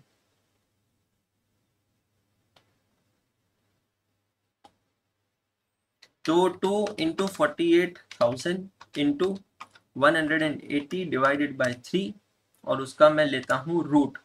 चेक करिएगा answer, is it coming 2400। Calculator पे कर रहे हैं सभी जने मेरे साथ, चेक करिए। Number of orders to be placed in a year at EOQ। मेरा साल भर का कंजम्पशन है 48,000 का, और एक बार में मैं 2,400 का ऑर्डर प्लेस कर रहा हूं। तो 48,000 डिवाइडेड बाय 2,400 मतलब एक साल में मैं कितने ऑर्डर्स देने वाला हूँ? 20 ऑर्डर्स देने वाला हूँ, है ना? How frequently the order should be place, same है इकोनॉमिक बैच क्वांटिटी में। याद करो फ्रीक्वेंसी हम डेज में भी कैलकुलेट कर सकते हैं, मंथ्स में भी कर सकते हैं। तो अगर मैं मंथ्स में निकालता हूं तो 12 महीनों में 20 ऑर्डर, तो 12 महीनों में 20 ऑर्डर मतलब आफ्टर एवरी 0.6 मंथ्स पर ऑर्डर मैं प्लेस करूंगा।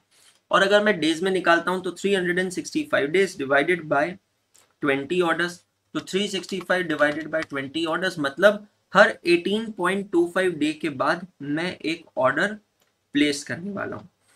Total ordering cost at economic order quantity, क्या फॉर्मूला हमने देखा? Number of orders into ordering cost पर ऑर्डर। नंबर ऑफ ऑर्डर्स हमने निकाला है सेकंड नंबर में 20 ऑर्डर, ऑर्डरिंग कॉस्ट पर ऑर्डर है 180 रुपए, तो 20 इंटू 180 दैट गिव्स यू 3600।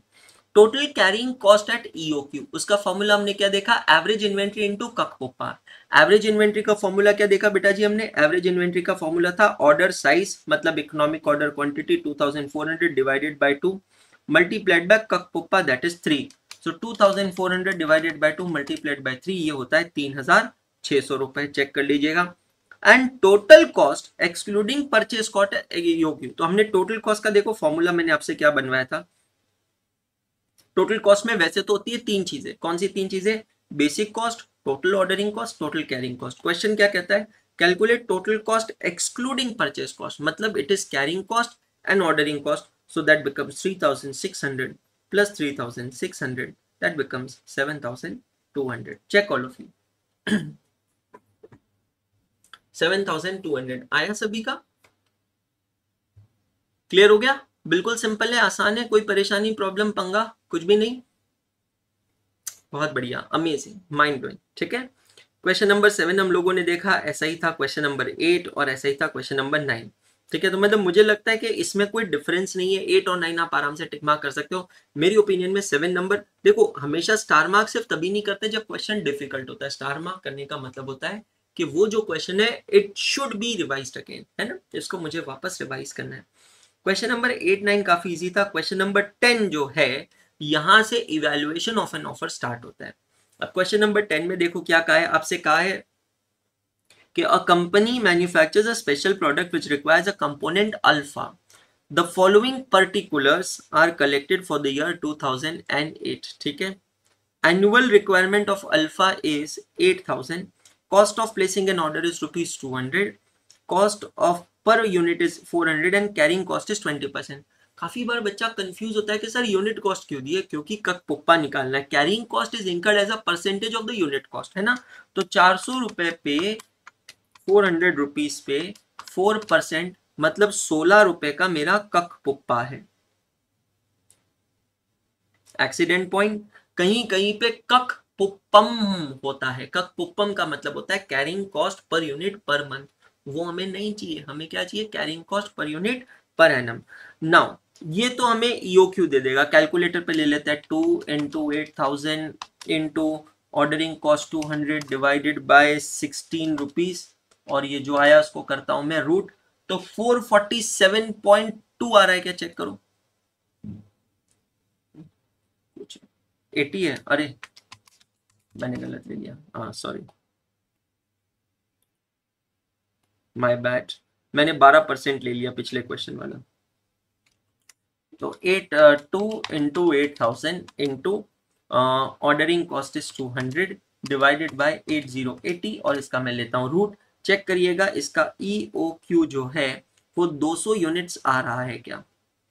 ठीक है, अब समझना, मुझे साल भर में 8000 यूनिट्स चाहिए, my annual requirement is of 8000 units, और मैं एक ऑर्डर में 200 यूनिट्स प्लेस कर रहा हूं, तो मेरे नंबर ऑफ ऑर्डर्स कितने होते हैं यहाँ पर इस पॉइंट पे? तो 8000 डिवाइडेड बाय 200 मेरे नंबर ऑफ ऑर्डर्स होते हैं 40 ऑर्डर। ये क्लियर हो गया? 40 ऑर्डर्स, ये क्लियर हो गया? Now understand, company has been offered a quantity discount of 4% on a purchase price of alpha provided the order size is 4000 component at a time। अब यहां पर आपसे क्या कहा है कि भैया जी आप यार 40 ऑर्डर प्लेस कर रहे हो यार एक साल का, बहुत दिमाग खराब हो रहा है भाई, 40 ऑर्डर कौन देता है एक साल का? चलो हम आपको एक ऑफर देते हैं, आपका सप्लायर आपको एक ऑफर दे रहा है, सप्लायर आपको एक ऑफर ये दे रहा है कि आप एक काम करो, आप एक साल के सिर्फ 2 ऑर्डर प्लेस करोगे। कितने? 2। सर ये 2 कैसे निकाला? आपको उसने ऑर्डर साइज दे दिया, चेक करो। ऑर्डर साइज कितना है? 4000 कंपोनेंट, और एनुअल रिक्वायरमेंट कितना है? 8000, मतलब नंबर ऑफ ऑर्डर्स कितने हुए? 2।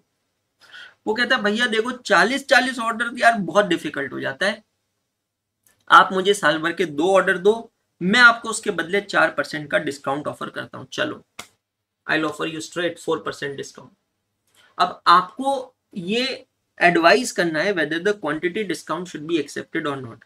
भाई ला सर अब ये एडवाइस कैसे करेंगे? एडवाइस करेंगे बहुत सिंपल, सारे डिसीजंस होंगे on the basis of cost. यही वाला क्वेश्चन है। हम लोग यहाँ पर निकालेंगे statement showing evaluation of proposal eight economic order quantity, what is my total cost. अब मैं यहाँ पर टोटल कॉस्ट निकालते समय बेसिक कॉस्ट भी लूंगा। क्यों सर बेसिक कॉस्ट क्यों लेंगे? आपने तो कहा ईओक्यू के अंदर बेसिक कॉस्ट तो चेंज नहीं होती है, बिल्कुल, पर बेसिक कॉस्ट मैं इसीलिए लूंगा क्योंकि वो सामने वाला मुझे जो प्रपोजल दे रहा है उस प्रपोजल में वो मुझे डिस्काउंट दे रहा है जहां पर मेरी बेसिक कॉस्ट चेंज होगी। तो कुल मिलाकर मैं क्या देखूंगा? मेरा इकोनॉमिक ऑर्डर क्वांटिटी पे टोटल कितना कॉस्ट है और उसने जो प्रपोजल दिया है उस पर कितना कॉस्ट है। अगर प्रपोजल में कॉस्ट कम है मैं कहूंगा go ahead with the proposal, अगर प्रपोजल में कॉस्ट ज्यादा है तो मैं कहूंगा no, I want to order as per EOQ. Total ordering cost, carrying cost निकाला। अच्छा ये चीज हमेशा ध्यान रखना कि इकोनॉमिक ऑर्डर क्वांटिटी के अंदर ordering cost should always be equal to carrying cost. और फिर हमने बेसिक कॉस्ट निकाला 8000 यूनिट्स का 80 रुपए से, 80 रुपीज से, that comes to 6,56,000। Now as per proposal where the order size is 4000 units and number of orders are only 2 orders.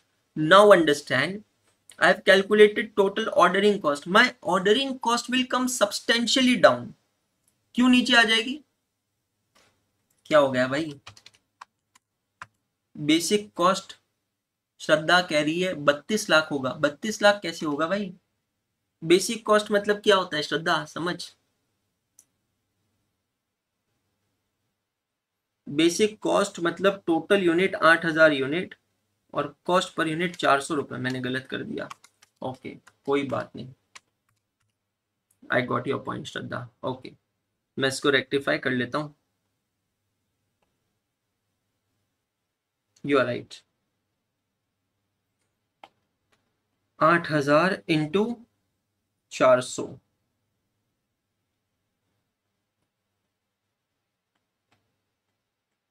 32 lakhs है ना। 32 लाख प्लस 8000 और 8000 16,000, तो यहाँ टोटल कॉस्ट हुई 32,16,000। चेक कर लीजिएगा, ठीक है। अब प्रपोजल में क्या हो रहा है? नंबर ऑफ ऑर्डर 2 ही है तो मेरी ऑर्डर कॉस्ट तो बहुत कम होगी, देख लेना है ना। 200 रुपए इंटू 2 मतलब सिर्फ 400 रुपए ऑर्डरिंग कॉस्ट होगी।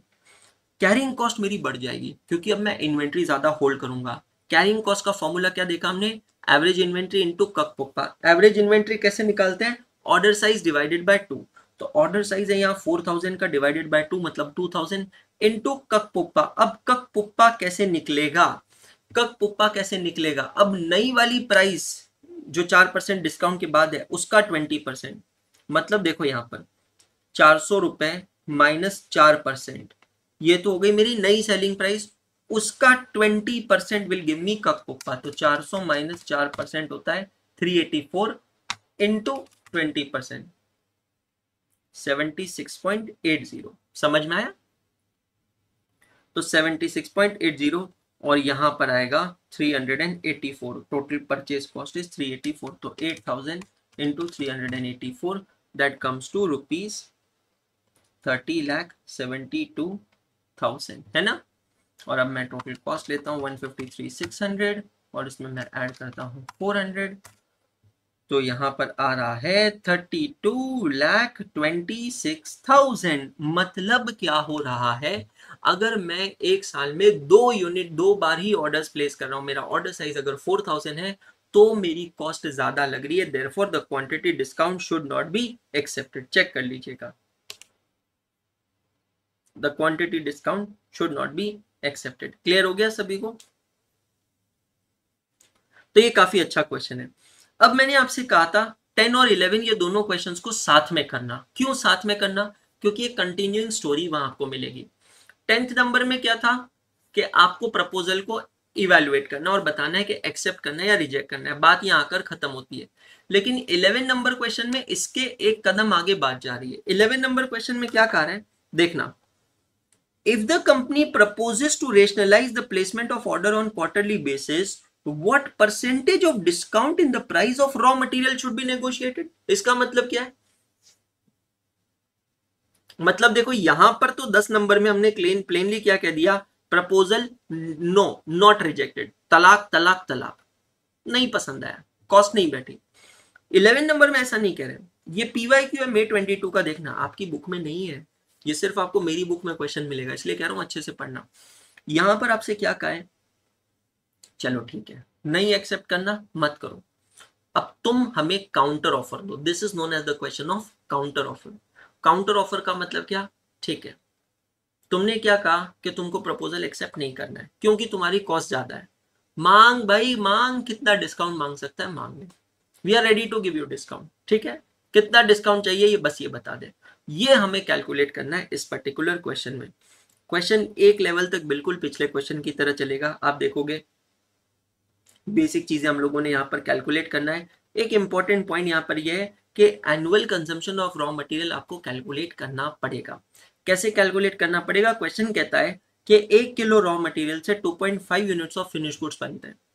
अब annual demand of finish good question में दिया है, it is 1 lakh units of finish good, तो अगर 1 किलो रॉ मटेरियल से 2.5 यूनिट फिनिश गुड के बनते हैं और मुझे 1 लाख यूनिट फिनिश गुड्स के बना के बेचना है, तो what is my annual demand और consumption of raw material, so extrapolate करेंगे, यूनिटरी मेथड यूज करेंगे तो आंसर आएगा 40,000 केजी, मतलब मुझे 40,000 किलो रॉ मटेरियल चाहिए। Are you getting my point?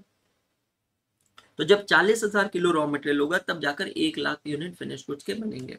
Accordingly मैंने ईओक्यू निकाला, फ्रीक्वेंसी ऑफ ऑर्डर निकाला और फिर वैसा ही स्टेटमेंट बनाया जैसा मैंने पिछले क्वेश्चन में बनाया।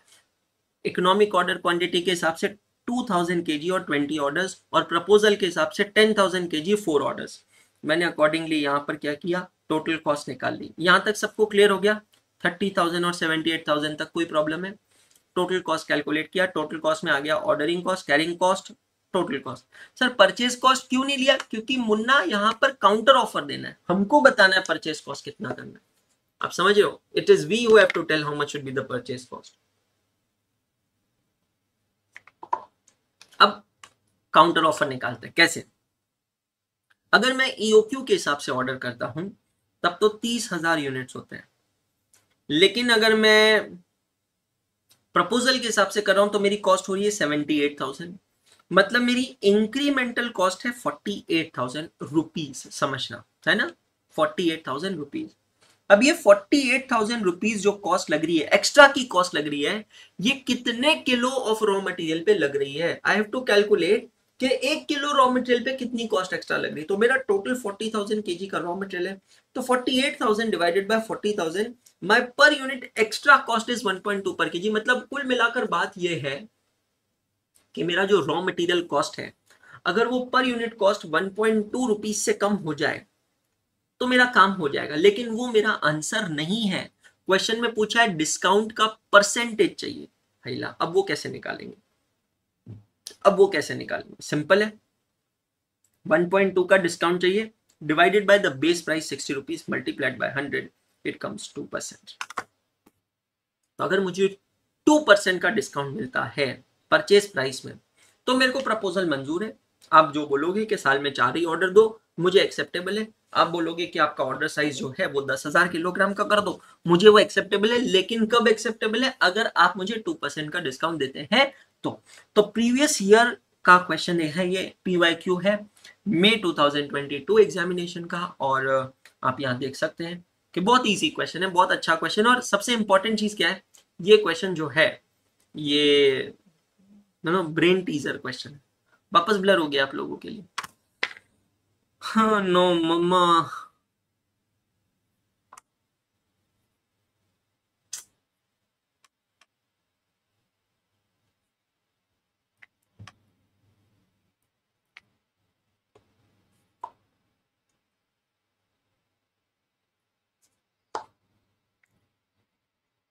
Is it fine now?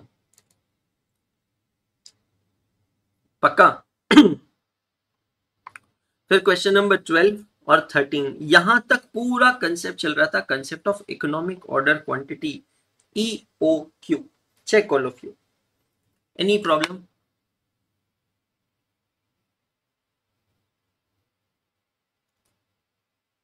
any problem, anyone?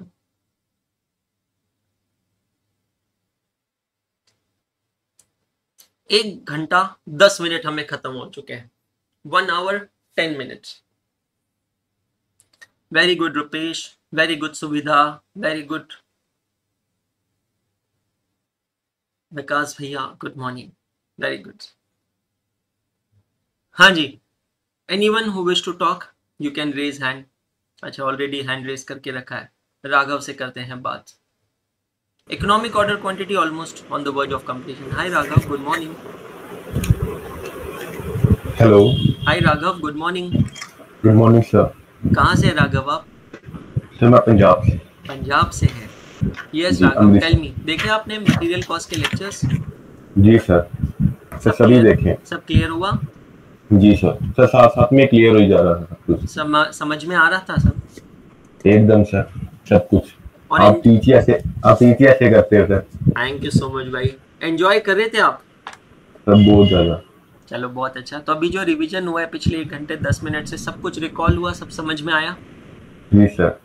एकदम से ऐसा क्लिक होता है ना दिमाग में, जैसे तो पढ़ा होता है जब वो आप जब जैसे एक्सप्लेन करते हो, और आपकी मोटिवेशन तो मुझे बहुत अच्छी लगती है. थैंक यू सो मच भाई. फर्स्ट नंबर टेस्ट में क्या रहा था परफॉर्मेंस?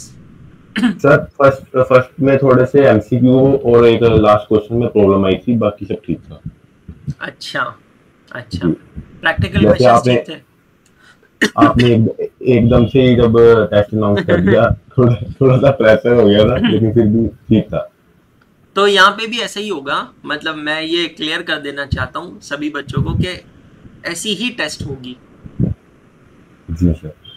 मतलब कभी भी हो सकती है, तैयार रहना उसके लिए. अब नहीं सर, अब नहीं रिस्क लेते, अब तो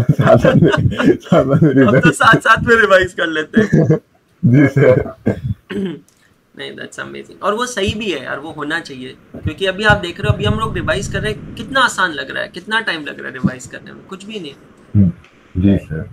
आप मुझे बताओ ईमानदारी से, मटेरियल कॉस्ट टॉपिक अगर आप खुद रिवाइज करने बैठो, कितनी देर में रिवाइज कर लोगे? कितने घंटों में या कितने मिनट्स में? What do you think? Sir मेरे अकॉर्डिंग में 1 आवर लगेगा पहली रिवीजन में. तो मुझे 1 घंटे में हो जाएगा? जी 1 आवर लगेगा, क्योंकि इसमें कुछ क्वेश्चंस हैं जो एक जैसे ही हैं, और मेन जैसे आपने जो कहा कि मस्ट रिवाइज करने पड़ेंगे, वो पहले मेन करूंगा, और बाकी रैंडमली क्वेश्चन उठा के करूंगा, फिर हो जाएगा. हाँ, मुझे पर्सनली ये लगता है भाई कि अगर आपने जैसे अभी मटेरियल कॉस्ट के लेक्चर्स देखे हैं और आपको अगर इसको अच्छे से रिवाइज करना है, तो first revision will take 2 to 3 hours. That is my calculation. इसीलिए आप देखोगे मैंने 2 सेशंस रखे हैं यहाँ पे मटेरियल कॉस्ट के ऊपर, है ना? जी. तो मेरा कैलकुलेशन कहता है 2 से 3 घंटे लगने चाहिए.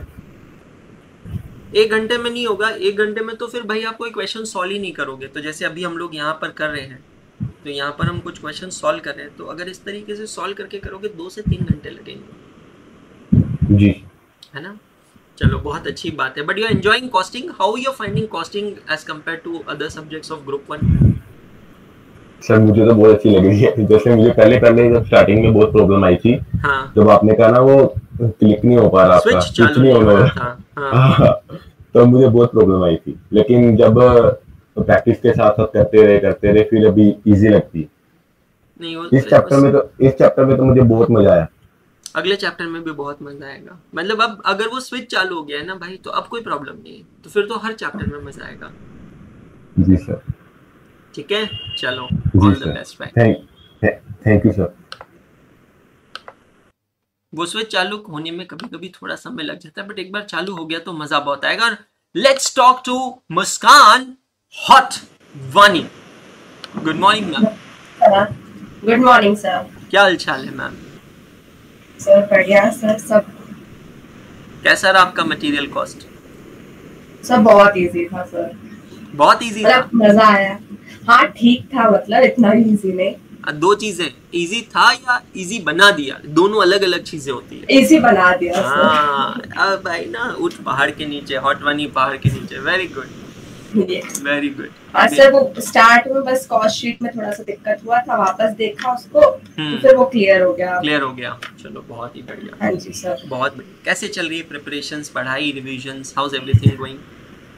सर अच्छा जा रहा है सब कुछ। ग्रुप 1 भी मैनेज हो रहा है मेरा। ग्रुप 2 में अभी तो आई थिंक ऑडिट का परसों खत्म हो रहा है, कब हो रहा है? अभी 3 चैप्टर बचे हैं सर। कब तक, क्या टारगेट दे दिया है सर ने? फर्स्ट वीक ऑफ जुलाई बोल रहे थे सर। हाँ तो मैं भी वही मान रहा हूँ 7-8 जुलाई तक हो जाएगा। मतलब जब 7 जुलाई को मैं सरप्राइज रिवील करूंगा तब तक मुझे लगता है ऑडिट खत्म हो जाएगा। कौन सा सरप्राइज सर? मैंने कहा ना एक सरप्राइज आने वाला है 7 जुलाई को दोपहर में 12 बजे। अच्छा हाँ हाँ हाँ तब तक मुझे लगता है ऑडिट हो जाएगा। ठीक है सर, बहुत अच्छी बात है। वेटिंग। यार यस सर, आज मेरा बर्थडे है सर। आज आपका बर्थडे है? हाँ जी सर। अरे भाई साहब क्या बात है मुस्कान हटवानी, फिर बताएंगे आपने आज आपका बर्थडे, माँ कसम। तो wish you many many happy returns of the day यार, क्या बात है। Thank you sir for your wishes. Oh what are the plans today? Sir बस क्लास लेनी है, थोड़ा सा काम करना है, रिविजन्स करने हैं, फिर सो जाना है। Oh my goodness. आप एमपी से हो ना? हाँ जी सर। चलो बहुत अच्छी बात है। Have a wonderful celebration today, enjoy your day. और यस क्लासेस तो लेनी है but obviously take out some time with family and. हाँ हाँ सर, मजाक कर रही हूँ, जाऊंगी ऑब्वियसली। हाँ खावानु पीवानु सुबी जानू नहीं मजा नहीं लाइफ। शाम को जाऊंगी। चलो all the best Muskan, bye. Thank you. So ये थे हमारे साथ, आप सुन रहे थे आवाज मुस्कान हटवानी की, जिनका आज है जन्मदिन। तो खावानु पीवानु सुबी जानू मजा नहीं लाइफ। चलिए सो अब ये सब के बाद इकोनॉमिक ऑर्डर क्वांटिटी के बाद साइडलाइंस में हम लोग आए थे इन्वेंट्री लेवल्स देखने के लिए। अलग अलग इन्वेंट्री लेवल्स हम लोगों ने देखे थे, फॉर्मूलाज हम लोगों ने देखे थे। एक बार क्विकली फॉर्मूलाज को कर लेते हैं रिवाइज, ठीक है। फॉर्मूला में सबसे जो बेसिक फॉर्मूला है, जहां से सारे फॉर्मूलाज बनते हैं, शुरू होते हैं, वो है the formula of reorder level. Reorder level is equal to maximum usage into maximum lead time. Formula book में जाकर अपडेट हो जाना चाहिए। ऑफलाइन वाले बच्चों, मैं 5 तारीख को सबके रजिस्टर्स चेक करूंगा। हाँ, I'm a very strict teacher. Let me tell you, I'm a very strict teacher, bro. Don't take me lightly. Now, reorder level is equal to maximum usage into maximum lead time. अब reorder level का जो formula होता है वो 2 type का बनता है, with safety stock, without safety stock. With safety stock का मतलब होता है जहां पर आप reorder level के अलावा कुछ सेफ्टी स्टॉक, कुछ बफर स्टॉक मेंटेन करते हैं। जैसे कि आप देखते हैं, मैंने एग्जांपल दिया था कि मम्मी घर में बहुत सारी जगह पैसे छुपा के रखती है ना, चीनी के शक्कर, चीनी के डब्बे में, फ्रिज के साइड में, इधर उधर बहुत सारी जगह पैसे छुपा के रखती है। तो वो क्या है? वो है मम्मी का सेफ्टी स्टॉक। क्या है? मम्मी का सेफ्टी स्टॉक। सेफ्टी स्टॉक मतलब बफर स्टॉक होता है ना। मतलब आप रीऑर्डर लेवल एक ऐसा लेवल होता है जिसपे पहुंचने के बाद आप वापस दोबारा ऑर्डर प्लेस करेंगे, क्योंकि ऑर्डर प्लेस करते ही तुरंत तो गुड्स आएंगे नहीं, उसको आने में थोड़ा टाइम लगता है, जिसको हम कहते हैं लीड टाइम। तो लीड टाइम में हम आउट ऑफ स्टॉक ना हो जाए। मतलब ये इन्वेंट्री लेवल्स क्यों कैलकुलेट कर रहे हैं, या इकोनॉमिक ऑर्डर क्वांटिटी क्यों देख रहे हैं? 2 चीजों को हमें मैनेज करना है, एक स्टॉक आउट और दूसरा over stocking. Stock out is the situation, ये एक ऐसी सिचुएशन होती है जब आपके पास स्टॉक खत्म हो गया है, मतलब आपके पास स्टॉक है ही नहीं देने के लिए, उसको कहते हैं स्टॉक आउट होना। और दूसरा होता है ओवर स्टॉकिंग, जहां पे आपके पास जितनी जरूरत नहीं है उससे ज्यादा का स्टॉक होता है, उसको कहते हैं ओवर स्टॉकिंग। तो दोनों का जो बीच का रास्ता होता है, इंटरिम रास्ता होता है, वो हम लोगों को यहाँ पर निकालना पड़ेगा। समझ में आया? क्लियर हो गया आप सभी को? तो reorder level is equal to maximum usage into maximum lead time, और अगर सेफ्टी स्टॉक इसमें ऐड करना है तो प्लस सेफ्टी स्टॉक हो जाएगा। फिर आता है मिनिमम लेवल का formula. Minimum level is equal to reorder level minus average usage into average lead time. Average usage कैसे निकालते हैं? Maximum plus minimum divided by 2, नहीं तो क्वेश्चन में काफी बार ये दिया होता है। Maximum level is equal to reorder level minus minimum usage into minimum lead time plus reorder quantity. Normally reorder quantity क्या होती है? इकोनॉमिक ऑर्डर क्वांटिटी ही रीऑर्डर क्वांटिटी होती है। Then average level is equal to half of minimum plus maximum, या फिर simple minimum plus maximum divided by 2, और फिर लास्ट में minimum level plus half of economic order quantity. अब दोस्तों इन दोनों सिचुएशंस में आंसर आपके सेम नहीं आएंगे। Nishant sir, Swati ma'am, I will just wind up before your class, मतलब आप यहीं से क्लास ले सकते हो, it's only matter of today, है ना, तो कहीं जाने की जरूरत नहीं। फिर मैं निशांत सर के साथ टाइम पास कर दूंगा, तो 10 मिनट्स में हम बाइंडिंग अप। आज क्या है, स्वाति मैम की भी क्लास है, और स्वाति मैम सिर्फ आज यहाँ पे है, तो मैं आपकी क्लास 9:25 तक लूंगा। निशांत सर को बुलाऊं, अभी आ जाएंगे 5 मिनट, तो स्वाति मैम फिर उनकी क्लास लेगी, तो आज आपकी क्लास थोड़ी शॉर्ट होगी, कल से क्लास तो नॉर्मल होगी, क्योंकि स्वाति मैम आज चले जाएंगे। वापस ब्लर हो गया, मैम को भी देखना है आपको, निशांत सर को भी देखना है, आएंगे अभी, आएंगे अभी, सब जन आएंगे, सब जन आएंगे। बाबा का प्रसाद सबको मिलेगा। पहले मैं आपको इन्वेंट्री के लेवल्स पढ़ा दूं। बहुत बढ़िया। ये बेंटेन कौन बोला रे? निश्चन तो ठीक है, बेंटेन कौन बोला रे? है बेंटेन कौन बोला रे? है मार खाओगे, मार। ठीक है। डेंजर लेवल का मतलब क्या है? Average consumption into emergency lead time, that is known as danger level. तो ये सारे स्टॉक लेवल्स हम लोगों ने देखे। इसके जो क्वेश्चंस है बहुत आसान है, simply put up the values and get the answers जो हम लोगों ने यहाँ पर देखा है। ठीक है। अंश बजा, जितना सच नहीं बोलना था। इन्वेंट्री लेवल्स का calculation, question number 14, question number 15, question number 16, सारे इजी क्वेश्चन है। सिंपली आपको यहाँ पर इसके आंसर देखना है। फिर इसके बाद हम लोग आगे बढ़े to the concept of inventory turnover ratio. Inventory turnover का मतलब होता है कि how fast your inventory is moving, जिसको हम लोग कहते हैं उठाव, है ना, whether your inventory slow moving, fast moving और non moving. Inventory turnover ratio का फॉर्मूला देखो, it is equal to cost of goods sold divided by average inventory. Cost of goods sold divided by average inventory. Cost of goods sold कैसे निकालते हैं? Opening stock plus purchases plus direct expenses minus closing stock. और average inventory कैसे निकालते हैं? Opening stock plus closing stock divided by 2। फिर उसके basis पर हम निकालते हैं inventory holding period. Inventory holding period is equal to 12 months और 365 days divided by inventory turnover ratios. समझ में आया? क्लियर हुआ? तो अब कोई भी अगर मुझे किसी भी मटेरियल का कंक्लूजन ड्रॉ करना है कि वो स्लो मूविंग है या वो फास्ट मूविंग है, तो मुझे उसके साथ किसी और मटेरियल का एक रेफरेंस लगेगा। जैसे कि क्वेश्चन नंबर 17 अगर आप देखेंगे, मैं यहाँ पर इन्वेंट्री टर्नओवर रेशियो निकाल सकता हूँ, इन्वेंट्री का होल्डिंग पीरियड निकाल सकता हूँ, लेकिन मैं ये नहीं कह सकता कि वो स्लो मूविंग है या फास्ट मूविंग है, बिकॉज मुझे उसके अलावा किसी और मटेरियल का इन्फॉर्मेशन नहीं पता। लेकिन अगर आप क्वेश्चन नंबर 18 यहाँ पर देखेंगे दोस्तों, तो क्वेश्चन नंबर 18 में मटेरियल ए और मटेरियल बी, दो मटेरियल का हमारे पास डेटा है, तो वी हैव अ कंपैरिजन। तो मटेरियल ए का इन्वेंट्री होल्डिंग पीरियड है 52 डेज और मटेरियल बी का है 146 डेज।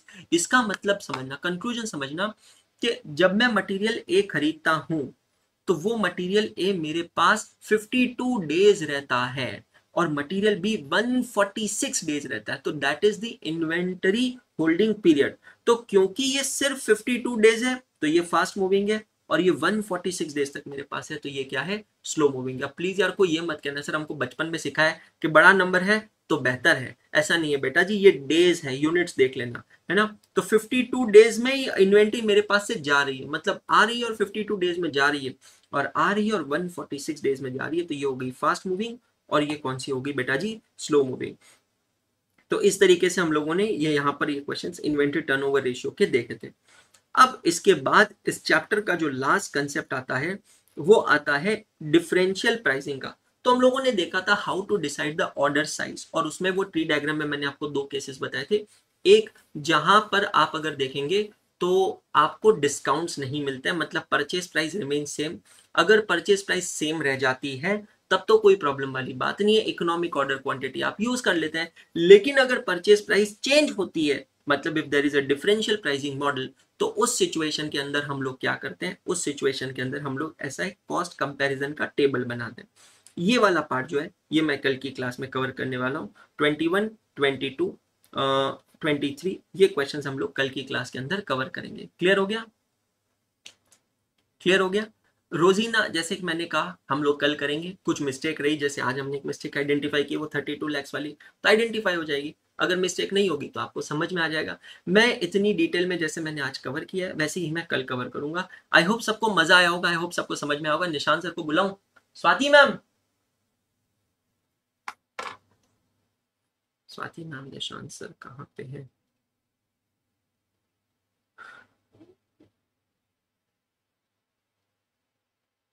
कोई और रूम में चले गए होंगे सब जन।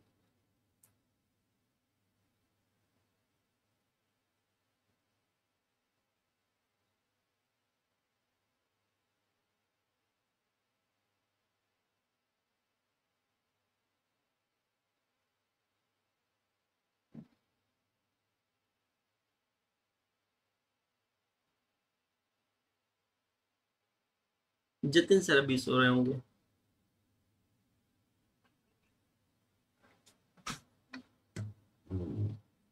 आइए सर, दर्शन दीजिए 1 मिनट। और मैम आप भी आइए, बच्चों को दर्शन करने हैं। हाय बोल दो, ऐसी दर्शन मत दो, चलो हाय बोल दो।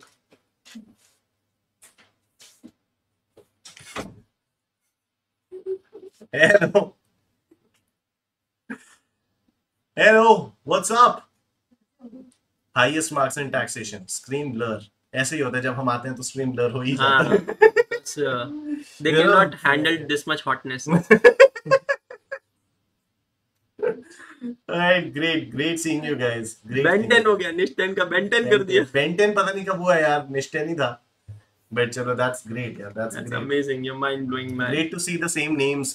देवांशु, खुशी पाटीदार, सक्षम, सौम्य, सुखमन कौर। ये सब इसी अटेम्प्ट के में। हाँ। Yes, ये देखा मैंने। चलो, that's great. ठीक है, that's great. Thank you so much. Bye bye all of you. Bye bye. Jatin sir आपको मिलेंगे 10:15 बजे क्लास में, FM की क्लास में, और मैं आपसे वापस मिलूंगा कल सुबह 8 बजे। पर कल है पूरी 2 घंटे की क्लास, 8 बजे से 10 बजे। तब तक गुड डे।